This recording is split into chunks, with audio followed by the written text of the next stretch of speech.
Thank you for joining. This is going to be part two. So last week I did a part one on last Friday that talked a little bit about the history of slavery and the building of this country and slavery in general. I took a tour of some of the world history as well. I talked a little bit about Columbus. So we're going to jump back in and finish up part two. I spent a little bit of time. It was about an hour of time doing that first video, and in that first video there were quite a few subjects that I touched on, and I want to briefly touch on those to get into this part two of this series, and then I'll jump into some additional content up on the agenda for today. I just want to give you a preview of what some of the things we'll cover for this second session of today's lesson. And some of the things is, one, I want to talk about the Three-Fifths Compromise. That's where I left off last week. Last week I was discussing the Three-Fifths Compromise and its founding and the root in which the Three-Fifths Compromise was founded upon.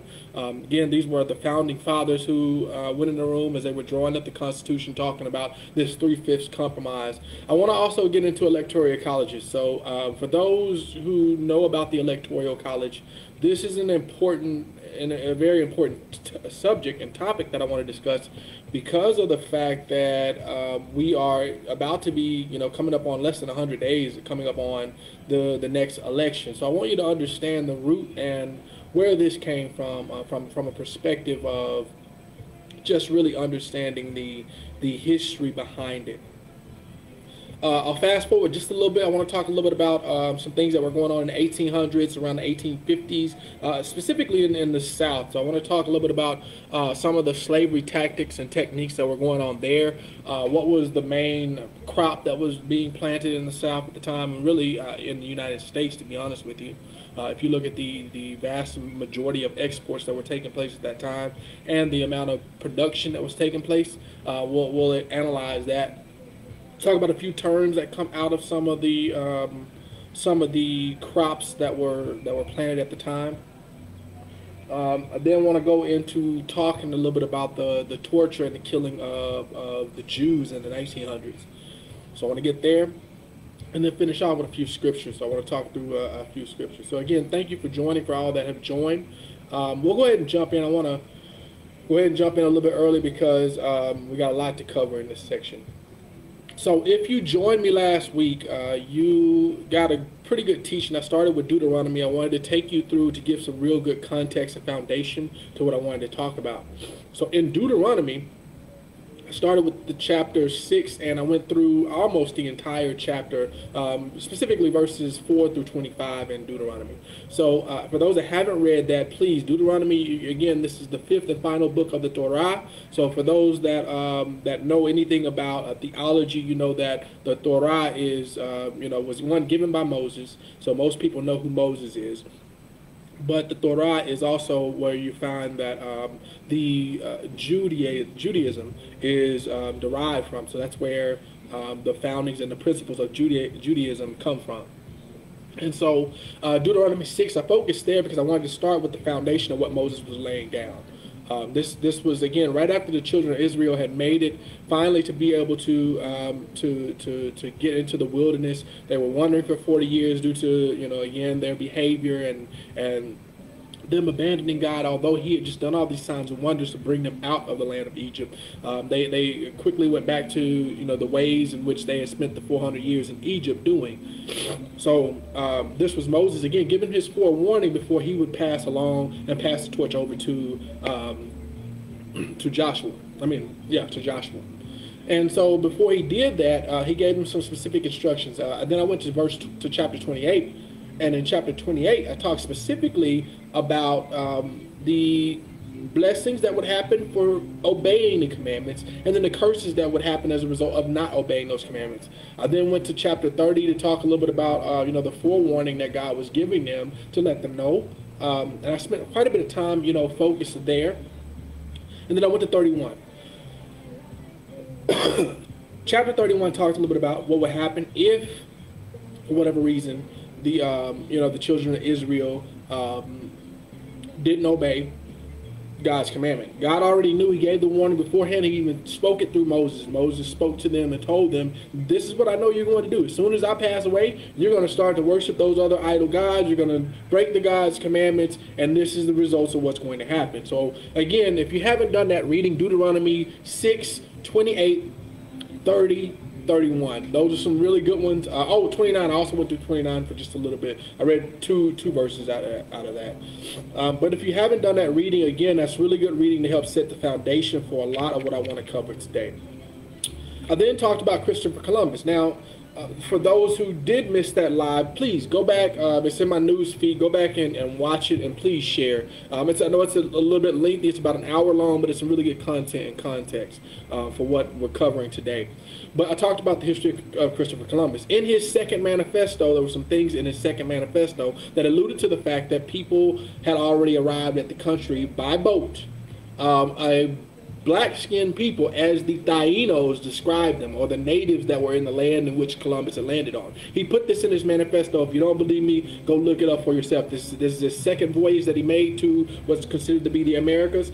He wrote this in his manifesto. So go read his second manifesto. You'll read about the arrowheads in which he was given and what he noted about those arrowheads from the Tainos, or the natives of Hispaniola, which is where he landed. Which is, again, considered to be modern-day, Haiti and Dominican Republic, for those that don't know. I then went through, I talked a little bit about the slavery, the Portuguese, the British, and also the Spaniards. I talked a little bit about that. And then I introduced the concept of Jesus of Lubbock. Jesus of Lubbock was, again, one of the first ships to enter the slave trade. So I talked a little bit about that. I gave some really good detail and background about where that came from, so I won't go into the detail here. But most of you are probably familiar with John Hawkins, or you probably know something about John Hawkins, or have heard about him. If you haven't, again, from a historical perspective, he's important because he's one of the ones that got involved in the Atlantic slave trade, and he started bringing the slaves over to, different areas of the world. You've got Colombia, what's modern-day Brazil, Mexico. You've got, of course, the United States, as we obviously know that.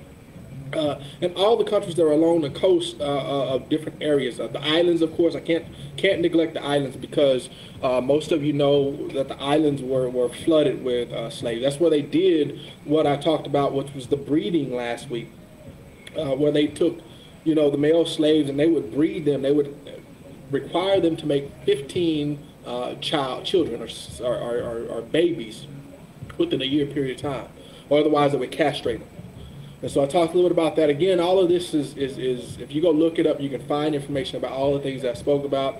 Please go check it out and find it. Chris, what's going on, man? How are you, man? I hope all is well with you, man. And I saw that you are doing a little bit of additional reading, man. So I hope to share some encouragement with you a little bit later on, man. But again, thank you for joining. So I talked a little bit about Jesus of Lubbock. Now, and why is this important? Because this was a ship that was commissioned by Queen Elizabeth I, who was the great-great-grandmother of King James, who would come in later on in 1611, which is where I want to pick up today and talk about the King James translation of the canons, or the manuscripts that were taken in Greek and Hebrew and also in Arabic. Those manuscripts that were used to create what we have today as the modern Bible. Well, some people have as the 1911 version of the Bible. But that's where a lot of your scriptures. So if you were reading a modern day translation of the Bible, your translation is probably derived somewhere from those manuscripts. And so this was the first time that he took the opportunity to make that translation. This is the first English translation that we know of. Again, 1911 was the year. Again, there were some 40-plus scholars that were commissioned to actually do the translations for King James. Now, that being said, this is also, and I'll give you a coincidence, this is the first introduction that we see of the name Jesus. For those that know, if you look in the Quran is going to speak Isha. And then if you look in, any of the old manuscripts, they're going to speak of Yahushua or Yeshua, which is the name that's derived from Jesus. I could take you through a whole lesson of where the name came from, where it was derived from. It came from Joshua. or Yahushua, which is what the real Hebrew name of Joshua is. We call it Joshua today because, again, we get the introduction of the letter J. So again, most people don't know that the letter J is about 500 years old. So then how is it that the name can be, technically Jesus? Now, I want to give some important context to what I'm speaking on and what I'm teaching about here. When King James made the translation, they wanted to translate something that was, related to him being the Messiah. So that's why they used the word Christ, the one who would come and save. And so when you think about them making that translation, when you do any types of translations, there's going to be something gained or lost. Anyone can tell you that. If you even just take the language, the Spanish language, and you try to convert it into English, you've got, either a word-for-word translation, which most of the times won't get you meaning, or you've got a translation that gives you meaning, which adds words or takes away words, depending on how you translate it. So anyone that does translations, they'll tell you that same thing. But the 1911 King James Version was the first introduction of the name Jesus, which is what we use today to refer to the Messiah, or the one that would come and to save, or the Holy Lamb of God is what people would consider to be according to Scripture.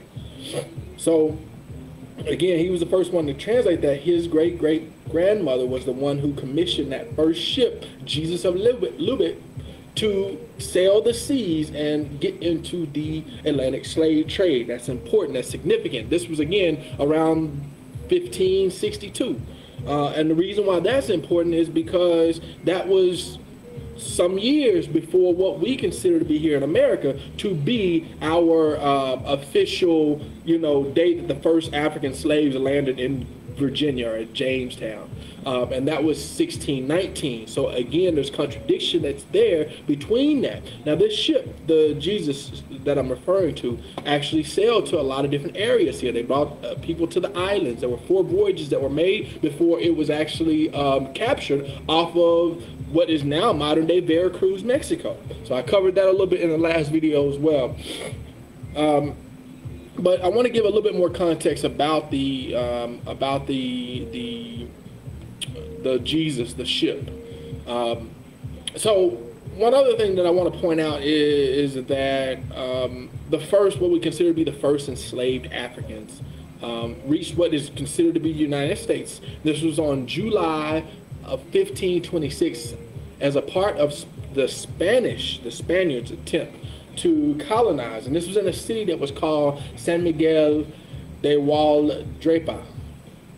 Now, again, at that time, there were about 300 Spanish colonists that were there.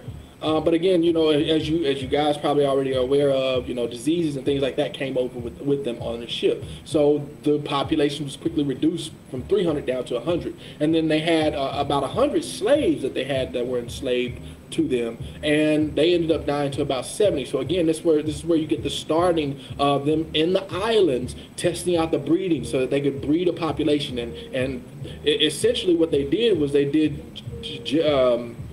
ethnic cleansing.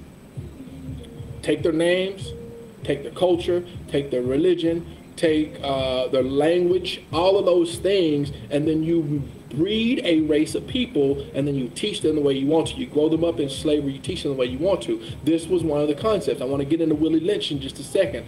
So for this particular topic, I want to talk quite a bit about Willie Lynch. For those that don't know about who Willie Lynch is, he's a figure that you want to go research and you want to look up, because he's going to explain to you a lot of what we see that goes on in our communities, and specifically the communities, the black community today. His concepts that he put into place back in the 1700s here in America. Again, he was summoned. The things he put in place are still in our communities today. I'll point out a few of them to you in just a little bit. But again, I'm going to talk about Willie Lynch. I want to talk about what has transpired ever since Willie Lynch was introduced to the slave population, or the slave masters that were here in the United States in 1714 in his speech. And then I want to talk a little bit about as I mentioned, the 3/5 compromise. I got to get into detail about that, so I want to mention that, and the institution of the actual electoral college along with the 3/5 compromise. I'll talk about the Lehman Brothers today, and then I also want to talk about the genocide that happened, or with with the Jewish people in Germany. So, you know, to get into Holocaust and talk a little bit about that. So those are the topics for today, man. Again, I'm excited to bring you some of this teaching. I hope this is, you know, these words are uplifting to you. I hope this brings you peace. It helps you to understand who you really are. It helps you to understand your history and where we, and when I speak of we, I'm speaking of everyone, where we came from and what we were seeing today. So again, I want to start, let me go back to the Willie Lynch topic. So for those that don't know, Willie Lynch, again, was a British slave owner in the West Indies who had perfected, you know, his craft of being able to control a slave.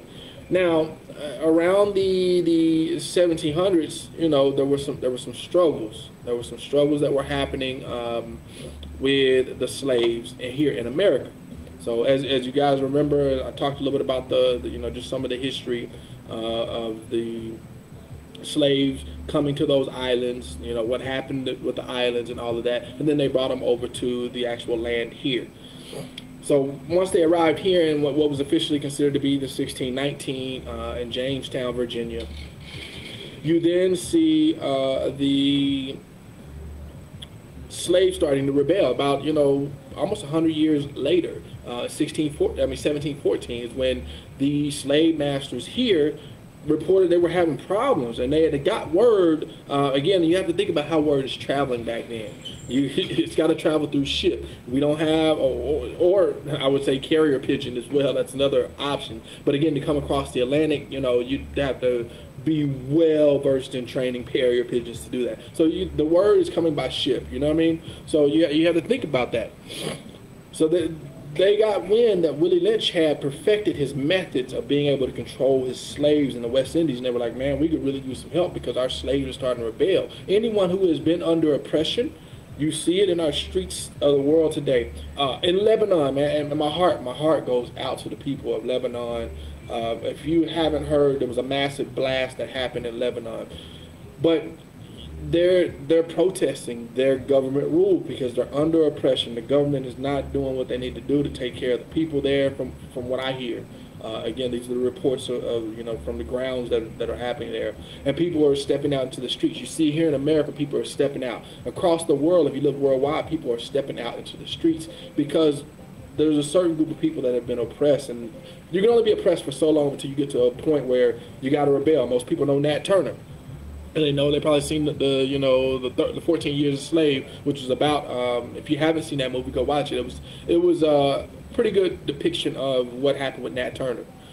But anyway, so, you know, the slaves here in America, you know, had started to rebel against, you know, the hard oppression, the slavery. Again, these were not good conditions. A lot of people want to use that term indentured servant. In the previous video, I talked about the difference between the two.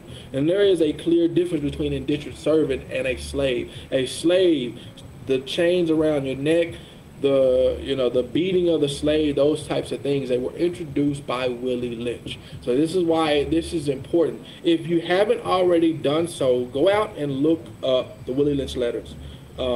He also has a book that he wrote, was called Making a Slave. I'll give you some just a little gist of it. My encouragement to you, if you go out and read it. I'll post some links again. I've done it before. It's in my timeline of just the video of the letter itself, and then actually some reading of the full book, Making a Slave, or really How to Break a Negro. In those letters, Willie Lynch talks quite a bit about the fact that he has tried out the latest methods of being able to control his slaves, and it's worked successfully, and that if they would adopt his methods, that they could control their slave for hundreds of years, maybe even 1,000, that they would control themselves based on what he did. And what he would do, one of the first things that he taught them how to do in his letters, and he talked about this, he would bring out one of the biggest and blackest slaves that he could find. And he would bring them in front of everyone, and he would beat them. And he said in his letters, no more than 40 lashings, because you didn't want to kill him, but you wanted to beat him to the point where they feared you. Now notice who is being feared there. Now, Solomon would say that the beginning of knowledge is fear of the Lord. But fools despise wisdom and instruction. That's Proverbs 1 and 7.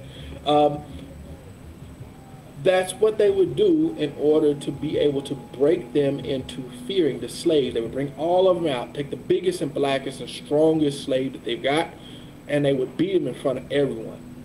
That was just one thing that they would do. Now, they would do that to instill the fear in the slaves that the master, which was considered to be the master at the time, was the Almighty himself, was above Allah, above God, above, the creator, the one who created all human life. So in doing so, you would then want to get them to fear you, to revere you. Now, this is, again, I want to go back to why Deuteronomy 6, 28, 29, 30, and 31 are important. Because it talks in Deuteronomy, again, keep in mind when the book was translated. It was translated into English 1619. It talks in Deuteronomy about the fact that what would happen to the slaves, that you would long for your children, they would be sold, you would bear, you would have a wife, but you wouldn't be able to, that another man would sleep with her.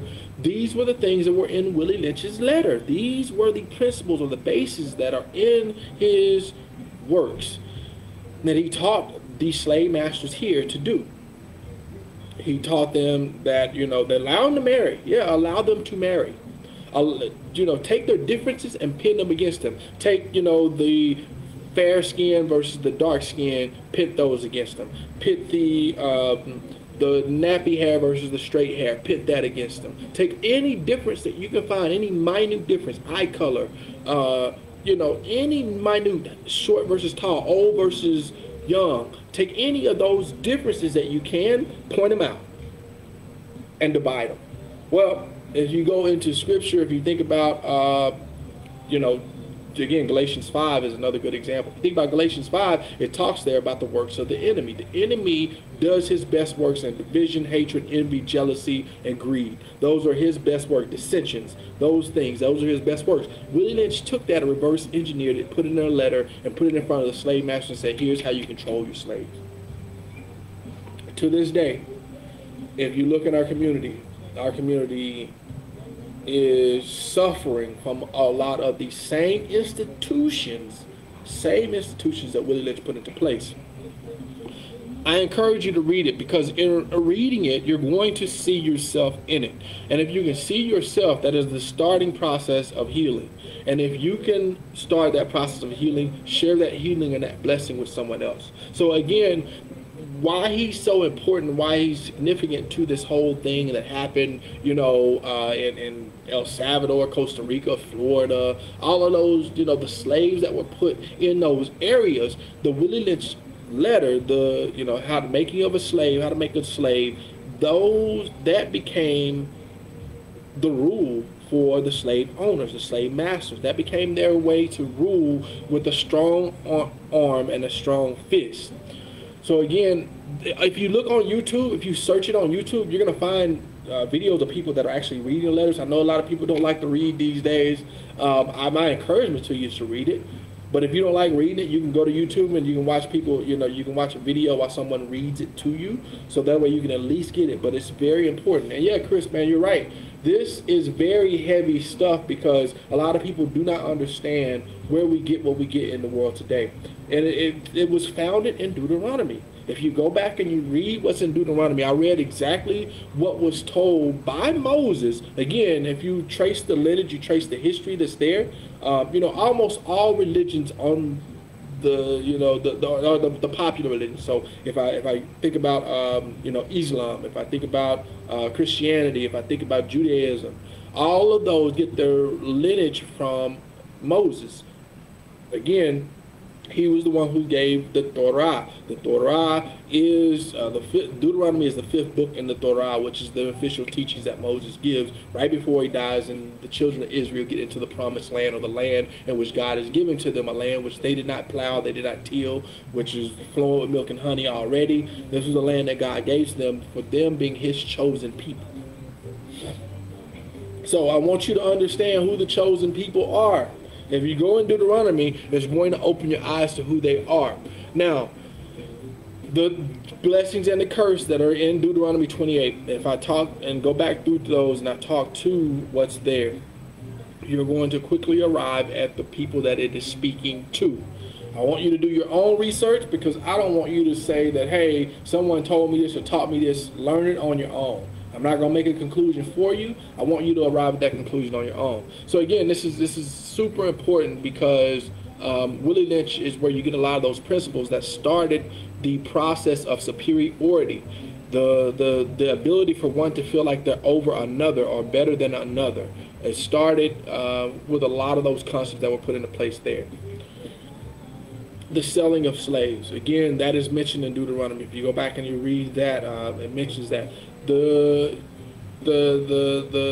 crops that you're going to farm and you're going to plow, and you're not going to be able to reap the benefit from those crops. One of the most important crops during this time was cotton. Cotton was king. That term cotton was king came out of that. The term cotton picker, you old cotton picking. I know y'all have heard that term used before. You've seen it on movies or something like that. That term actually came out of what was happening to the slaves back in those days. I will give you a funny story. I wrote this in my book, my first title, From Poverty to Prosperity, The Truth About the Wealth of God's Love. But I was talking about my grandparents. My grandparents actually picked cotton. A lot of people don't know that, but my grandparents actually picked cotton. They used to tell us, I used to listen to those stories back when I was a young kid, and we would be at their house all the time. I would listen to those stories of them talking about picking cotton. Again, this is recent. So cotton was king. Why is this important? I want you to understand some of the founding of the cotton institution back in those days. I want to get in and I want to talk a little bit more. I want to shift gears. I've talked about Willie Lynch. I've talked a little bit about what he brought. I want to shift gears really quick, and I want to talk about the Lehman Brothers. I want to go back and talk a little bit about the Lehman Brothers. So if you haven't heard, the Lehman Brothers, this was a group of brothers. One of the first brothers came over again in the 1800s. This was a Jewish family who were very prominent in the South, and they established a couple of institutions, and they started lending money. They started to fund, specifically in the South, specifically in Alabama, they started to fund a lot of the work in cotton. So who was picking the cotton at the time? Where did they come from? And then if you fast forward, if I go to the 1800s again, there were two brothers that did the founding of the Lehman Brothers Foundation, and the first one came over. He then brought over a second brother, and then that's when they started this corporation of being able to fund a lot of the selling of slaves and the production of cotton, which was the most important crop back in the 1850s. So around that period of time. Now, most people also don't know this about the Lehman Brothers. Alabama and a lot of other states in the South, Alabama specifically, went through Reconstruction. Now, most of you know what Reconstruction is. So think about the time that I'm talking about here, 1850s. So this is coming, right around the time that the Civil War and all of that, right? You got Reconstruction after the Civil War and things like that. Did you know that the Lehman Brothers were the ones who helped found the Reconstruction for Alabama? Go look it up.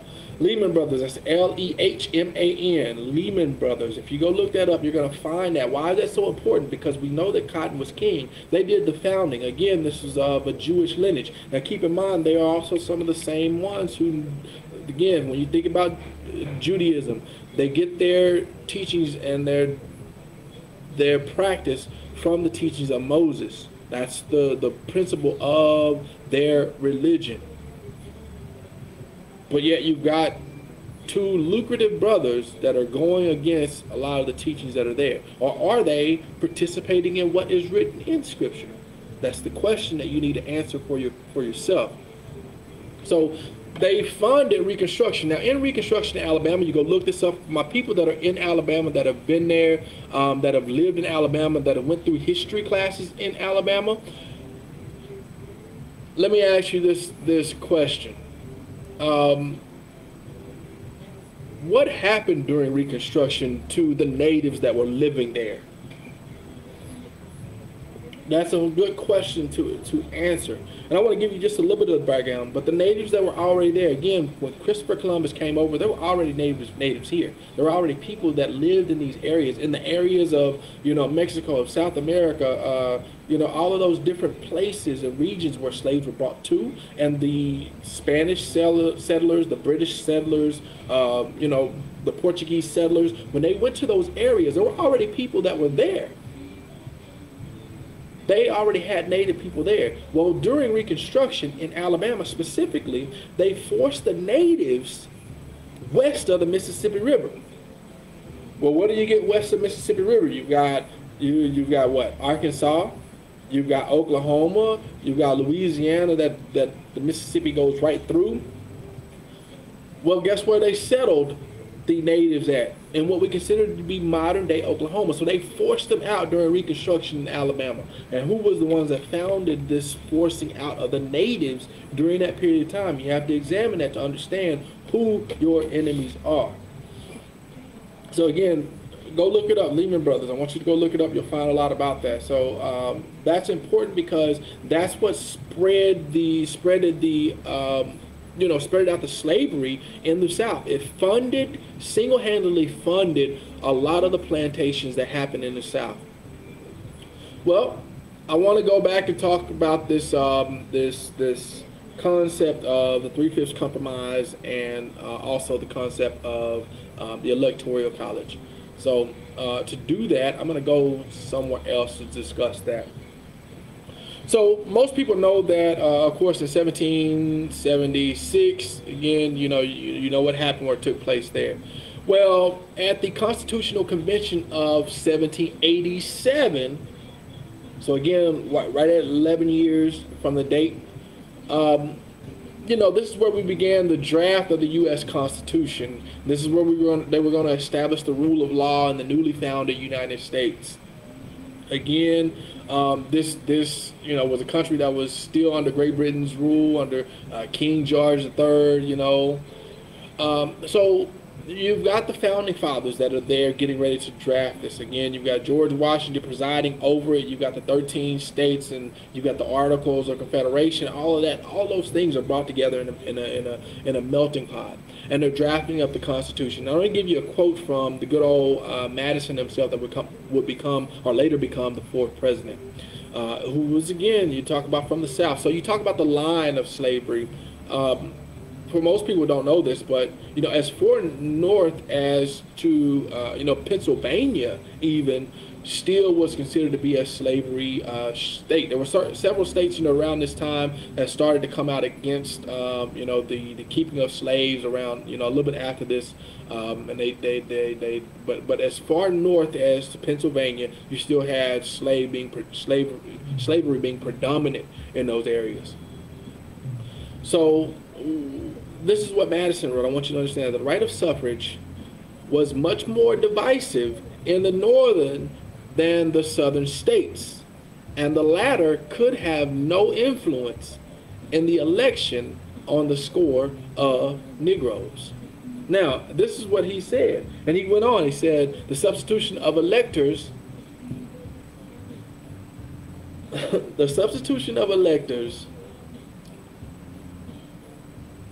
is difficult and seems on a whole to be liable to a fewest objections. So this is where we get the introduction of the Electoral College. Madison pushed it. He was fearful of being outnumbered. That was his fallback. That was his way to be able to justify the ability for the majority to not be outweighed, to overrule. Well, what do we see, fast forward to 2016? What happened in the election in 2016?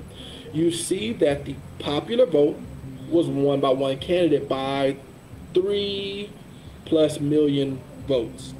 So that's you and I going to the voting box and casting our ballots and casting our vote. And if you haven't registered, please do yourself a favor and register to vote. Get out, at least exercise, the rights that they give you here, for those that are eligible, get out and do it.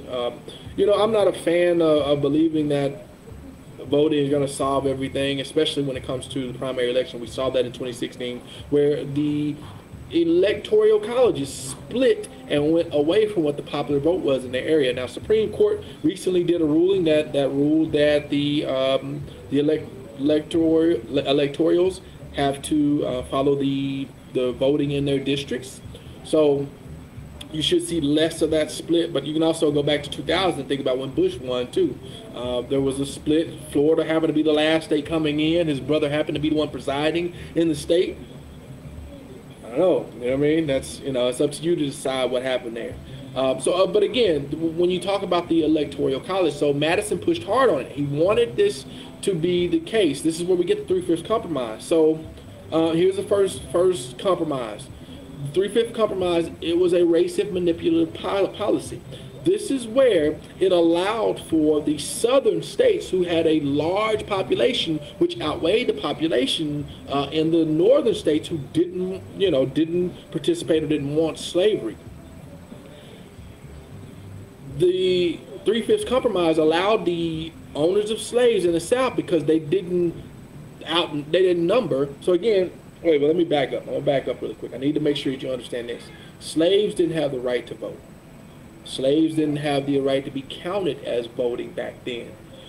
It was only the slave masters that had the ability to vote. Well, there were more people in the North that were free people that did not have slaves that would outweigh the number of the people in the South if they did not come up with the electoral college or the 3/5 compromise. So the 3/5 compromise was introduced to allow for the ability for the slave owners in the South to count their slaves as 3/5 of a human being to help them with their voting power in the elections. That way they could feel as though they have a representation in the elections. Although the slaves themselves did not get the ability to vote, the slave owner got the ability to count 3/5 of a human being for every slave they had towards the voting power. This is why Madison pushed for it. I want you to understand that. Well, again, that's where we also get the ability, for the natives to also be included and counted as a part of this. That's important. All this is important because that helped to fund the reason why to put in the electoral college in the first place. If you can understand that, now you understand why we see the things that we see today with the electoral colleges. You have people that are elected to represent you. They're the ones who ultimately have the decision on who gets in the office, not you as the person that's actually casting the vote. We saw that in 2016. If you don't believe me, go look it up for yourself. You'll find the numbers. The 3/5 compromise took place all the way up until the 14th Amendment was passed. That's important too. 14th Amendment this is what gave the ability for the ability for voting. And they granted citizenship to the slaves. So this is what eventually gave it. Now this wasn't passed until 1868. So you've got years and years that transpired. Now keep in mind the context of the Lehman Brothers. During this time, the Lehman Brothers are funding those states in the South.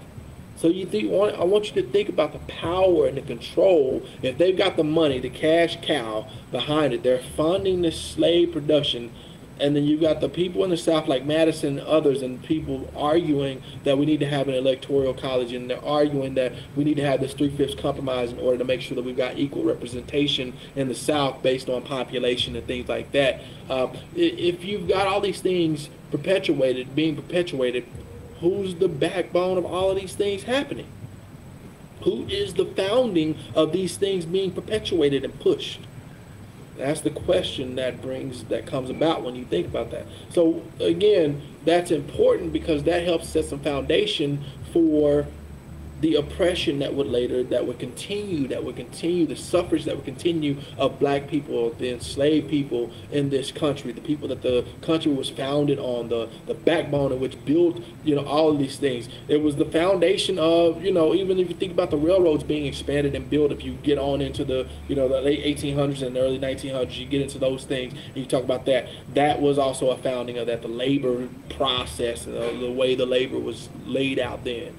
On small or minimum wages, things like that. You know what I mean? So you got to think about where these policies and these things happen. You fast forward, you can think about Jim Crow coming, right? All of these different things you can get.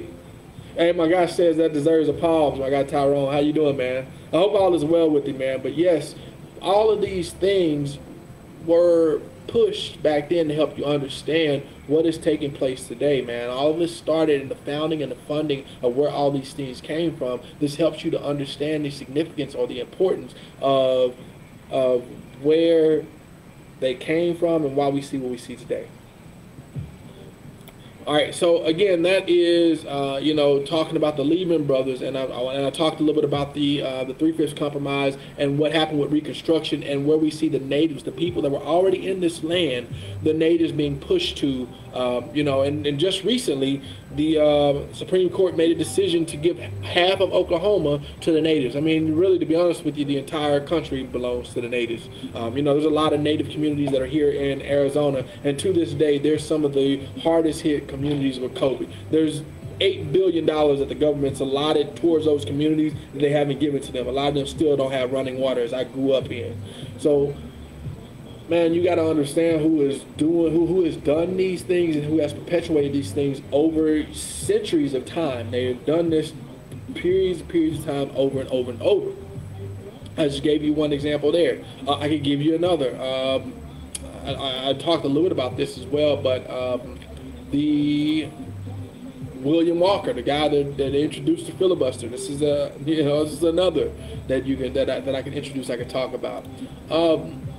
Again, all of this is important research. Please go do it for yourself and look it up. Fast forward, what happened in Germany? You've got a genocide that's taking place over, again, superiority. The thought was that we're going to ethnic cleanse our population. We're going to make one race superior, all other inferior. I want to make one superior, all other inferior. And what did they start to do? They started to take all of their populations and cleanse them. You got over 6 million plus Jews that were killed in Shah.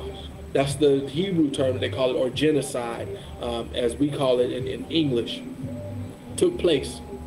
That took place to cleanse Germany of what was considered to be, the Aryan nation, and they wanted to bring that back and bring that about. So they put them in concentration camps. What's happening in China right now to the Uyghur Muslims? If you go look at the Uyghur Muslims right now in China, they're being put in internment camps. These camps where they are teaching them, they call it teaching. They're teaching them how to their religion, their society, how to live in their society. These people already follow the Most High. Why do you want to put them under your rule and want them to follow you? That's the same thing that happens today. If you can understand where a lot of these things come from, the lineage that happened with Willie Lynch, if you can go read that and understand it, it helps you to understand what's taking place in the world. So I want to leave you with two things here as I conclude this session today. I want to start with the Holy Quran. And I want you to, as I read this, I want you to think about from a human perspective. Don't attach anything to it. I want you to just think from a human perspective as I go through these verses. And then I want to end with Isaiah to help you bring this whole thing full circle and connect back to what happened in Deuteronomy. So I'm going to go to the 35th chapter of the Holy Quran, the Al-Fatir. This is the 27th and 28th verse that I'm going to read from today. So again, if you've got a reliable translation, you should have no problems with being able to understand what I'm trying to get. Again, 35th chapter, 27th and 28th verse. And it says, do you not see that Allah sends down water from above, and brings forth with therewith fruits of different and diverse varieties. And there are white and red stratas in the mountains. Now, strata is a term. If you go look it up, you're going to find that those are like the folds in the mountain. So if you look at a mountain, you're going to see that there's different folds or different layers in a mountain. Last week when I went live, I posted a photo of where I'd driven up to the Grand Canyon, and that showed some of the layers of the rocks that are there. So, so let me go back to that again. They have various other colors also. Well, let me go back one more sentence. So it says, and there are white and red stratas in the mountains. They have various other colors also, and some are jet black. Likewise, there are some species of human beings, beasts and cattle, of colors varying from one another. Only those of his servants who are endowed with right knowledge and who can visualize the unity of the Creator by pondering over the variety of the creation hold Allah in reverential awe. Mighty is Allah, great protector. So what is that trying to get you and I to understand as we read again those two verses from the 35th chapter, the Al-Fatir, the 27th and 28th verses? Well, as it mentions, just like the mountains, there are many varieties in the different layers of colors. Just like with animals and with human beings, there are different colors. But again, it mentions the fact that that only those who truly believe would stand in awe of all of these things. What did Willie Lynch do? He took these differences that are pointed out and he pinned those against the slave. And then in our communities, we see the same thing happening today. Again, go read it for yourself. Please, please, please do yourself the justice. It will really help you truly come to the understanding of who you are. And it will help you with starting that eventual process of change, of being able to really understand your importance, your significance, your value, your worth, your resilience. It'll help you understand all of those things if you just go read and research. It'll also help you to understand what's coming. I'm about to go into that. So let me go into, to end this session, I want to go into Isaiah 14, verses 1 through 6. This gives you and I some hope. And I hope that as I read this, you can take hope in exactly what I'm going to read here. So let me get there. Go to Isaiah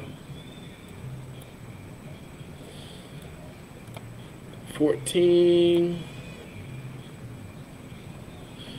So this is what I want you to understand. So keep in mind, Isaiah, this was over 700 years prior to when I talked about earlier the introduction of the term Jesus. This was about 700 years prior to him even walking on the planet, walking on this earth. So it says, verse number 1, but the Lord will have mercy on the descendants of Jacob. He will choose Israel as his special people once again. I'll go back and I want to make sure you understand why that distinction is there. Some people are going to say, oh, aren't they the same people? Let me get into that. I'll get into it later, okay? So again, but the Lord will have mercy on the descendants of Jacob, and he will choose Israel as his special people once again. He will bring them back and settle them once again in their own land. And the people from many different nations will come and join them there and unite with the people of Israel. Then verse 2, the nations of the world will help the people of Israel to return, and those who come to live in the Lord's land will serve them. Those who captured Israel will themselves be captured, and Israel will rule over its enemies. In that wonderful day, when the Lord gives his people rest from sorrow and fear, from slavery and chains, you will taunt the king of Babylon. You will say, the mighty man has been destroyed. Yes, your insolence is ended.